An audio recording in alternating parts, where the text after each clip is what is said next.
Tipid ba sa gas ang hanap mo sa scooter? Ito ang bagong Honda Beat Premium. Dahil ang fuel consumption average nito ay 58.2 kilometers per liter, sabi ni Honda. Pero syempre, depende pa rin yan sa riding style mo at kondisyon ng kalsada. Ang makina nito ay 4-stroke single overhead cam, air-cooled ESP PGM-FI na may lakas na 8.9 horsepower at 7,500 RPM, na may 9.3 Nm of torque at 6,000 RPM at may engine displacement na 110cc. Equip na din ito ng combi brake system na pag pumiga ka ng preno sa likuran ay nagbibigay din ng pwersa sa harapan. New ACC power socket na need mo lang bumili ng converter para ma-charge mo ang smartphone mo. New LED headlight na magbibigay ng liwanag sa madilim na kalsada. Park brake lock na magagamit mo kung ikaw ay nasa patirik na daan. Equip na din ito ng secured key shutter na iwas kalikot ng kawatan sa parking. New semi-digital meter panel design na meron echo indicator, fuel gauge at speedometer. New cast wheel, samahan mo pa ng tubeless stars. Ang premium edition pala ay may 3D emblem. Samahan mo pa sa kulay na kanyang gold mags. SRP 72,400. Available yan dito sa Motorcycle City, Angeles for cash, credit card, installment at bank transfer. Para sa specs ng bagong Honda Beat, engine type 4-stroke single overhead cam, air-cooled ESP. Displacement 110cc. Bore and stroke 47 by 63.1 mm.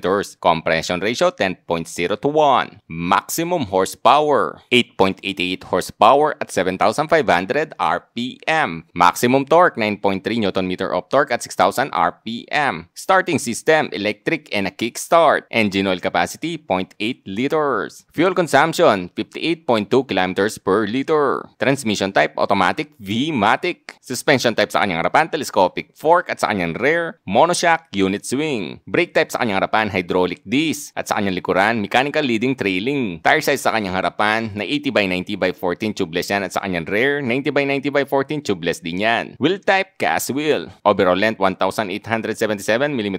Overall width, 669 mm. Overall height, 1,074 mm. Curb weight, 90 kg. Seat height, 742 mm. Wheelbase, 1,255 mm. Ground clearance 147 mm.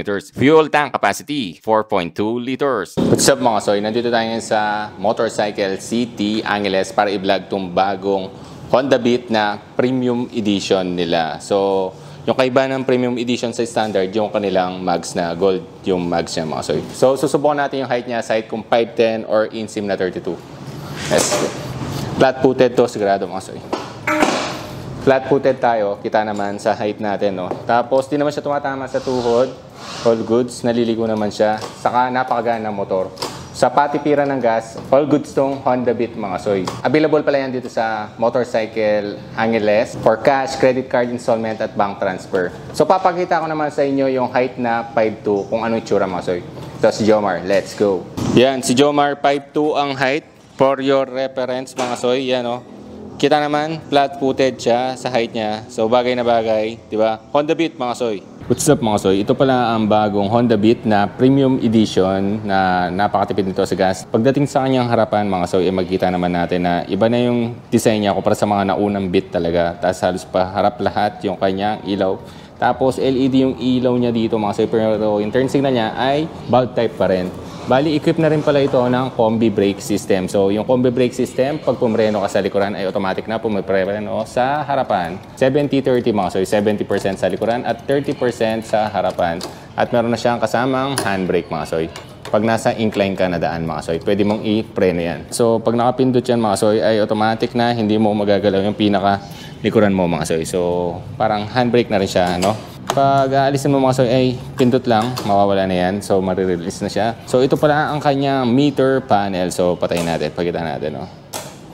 So, yan yung pinaka-animation niya mga soy. Meron siya dyan. Check engine, turn signal, left, right, isa, echo indicator, speedometer, at yun lang mga soy. At digital ang kanyang fuel gauge, odometer mga soy. Wala ka ng button na isipin dito, no? Starter niya dito. End bar pang plastic dito. At hindi adjustable ang preno mo sa harapan. Ganun din sa likuran. Pinaka-busina mga soy. Ito yung tunog.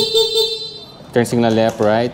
Side mirror, maganda na rin quality, hindi siya nakakaduling. So, napaka-premium talaga ng plastikan ng Honda Beat. Tapos, meron siya kasamang gulay board. May kasamang pang hook dito. Ito pa yung kagandahan dito mga soy. Meron siyang USB power socket. So, hindi ka na malulobat sa daan. Bibili ka lang ng converter.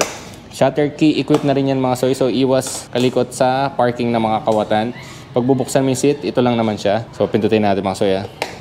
Seat, yun, di ba? Napakadali niya ng buksan. May bulsa pa dito. Ito pala yung under seat storage. So, subukan naman natin yung helmet ngayon mga soy. Helmet check tayo mga soy. Full face dito sa Honda Beat na Premium Edition. Panigurado, di kasya ito mga soy. Di kasya. Siguro, half face, hindi rin siya pwede mga soy. So, mga documents, kapote, yung mga ano mo lang, bag, pwedeng ilagay dito mga soy. Dito sa Honda Beat Premium Edition. Tapos ito yung pinaka-fuel cap niya. Honda Beat, meron pa siya diyan. Tapos pag nagpasobran sa gas, ito yung pinaka-drain niya mga soy. Grab bar mo, plastic siya na may kasamang rubber. Hindi na rin siya ganun kahirap isara mga soy. So, na-fix na ni Honda. Yung upuan malambot din.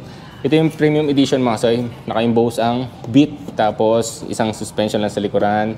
ESP. So, ang ESP mga soy ay Enhanced Smart Power na nagpapatahimik sa starter mga soy. Tapos may kasama siyang kickstarter.